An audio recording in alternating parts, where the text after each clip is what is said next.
On that day, when evening had come, he said to them, "Let us go across to the other side." And leaving the crowd behind, they took him with them in the boat just as he was, and other boats were with him. A great storm of wind arose, and the waves beat into the boat, so that the boat was already being swamped. And he was in the stern sleeping on the cushion. And they woke him up and said to him, "Teacher, do you not care that we are perishing?" And having been awakened, he rebuked the wind and said to the sea, "Be quiet, calm down." And the wind ceased, and there was a great calm. He said to them, "Why are you afraid? Have you still no faith?" And they were filled with great fear and said to one another, "Who then is this that even the wind and the sea obey him?" Good morning. Welcome to a short biblical reflection on the Gospel according to Mark chapter 4, verses 35 up to 41, the Gospel reading for the 12th Sunday in Ordinary Time, Year B. This story is also related in other synoptic Gospels of Matthew and Luke, but I will not make any synoptic comparison. In Markan Gospel, just in the introduction, is stated that Jesus wants to go to the other side. The disciples are fulfilling his command, so we can say that they are putting trust in him. Then the storm is described in verse 37, which is practically in parallel with taken in verse 39, when Jesus calms the wind and the sea. We have a great storm of wind arose, and the waves beat into the boat, and the wind ceased, and there was a great calm. At the center, we have this description of Jesus sleeping. This particularity is much more developed than in other synoptic gospels. So Mark puts stress on it, that Jesus is sleeping, ways he's sleeping, and what they are telling to Jesus, "Teacher, do you not care that we are perishing?"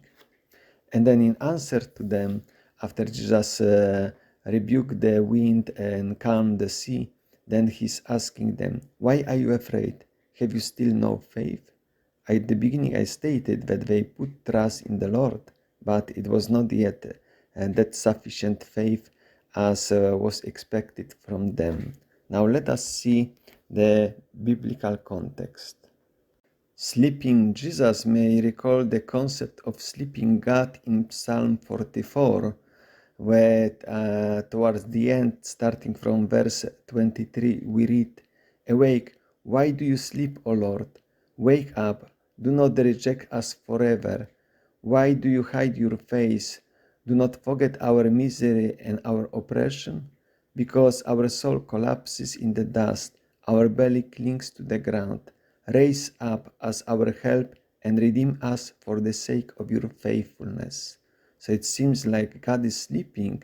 Therefore, the psalmist, in the name of the people, is appealing to God, like waking him up in order to react to face the enemies of Israel. And this question, why do you sleep, O Lord, is answered in Psalm 121, which is a psalm of trusting God. It is one of those psalms, songs of ascents. "I raise my eyes toward the mountains, for whence shall come my help? My help comes from the Lord, the maker of heaven and earth. He will not allow your foot to sleep, or your guardian to sleep. Behold, the guardian of Israel never slumbers nor sleeps. The Lord is your guardian. The Lord is your shade at your right hand. But by the day the sun will not strike you, nor the moon by night. The Lord will guard you from all evil. He will guard your soul. The Lord will guard your coming and going both now and forever." And yet we can refer to Psalm 107. I just selected verses 28 and 29. By the way, this psalm is also used in the liturgy as a responsorial psalm. That people are crying to God in their distress. In their distress they cry to the Lord, who brought them out of their peril. He hushed the storm to silence. The waves of the sea were stilled. As in Psalm 107, people requested God and God answered their prayer, then we can see that in our story, the disciples who are telling to Jesus, Teacher, do you not care that we are perishing? It is not any request, it is not a prayer, rather just very strong words addressed to Him, because they still lack that faith. Now, as I mentioned at the beginning, they are putting trust in Him because they do what He commanded them, but facing such strong wind, some strong storm, they are too weak in their faith. Therefore, they fail, and therefore they are not praying to God. They are not praying to Jesus.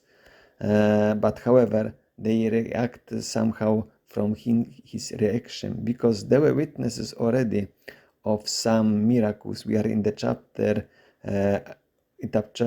4 of the Gospel according to Mark, and in the previous chapters already some miracles are described. However, they still need to have time and go through different experience in order that their faith can grow, and of course they need to receive that grace that their faith will be strong. But in the conclusion, there is already a progress, because being filled with great fear and saying to each other, who is this that even the wind and the sea obey him? It is a progress, however, it is not yet fully that faith that it expected, because that great fear already expresses, we could translate also great awe, respect towards Jesus, but they still need to recognize him, who he really is. I would like to wish you a nice day, a nice reflection on this gospel reading. God bless you.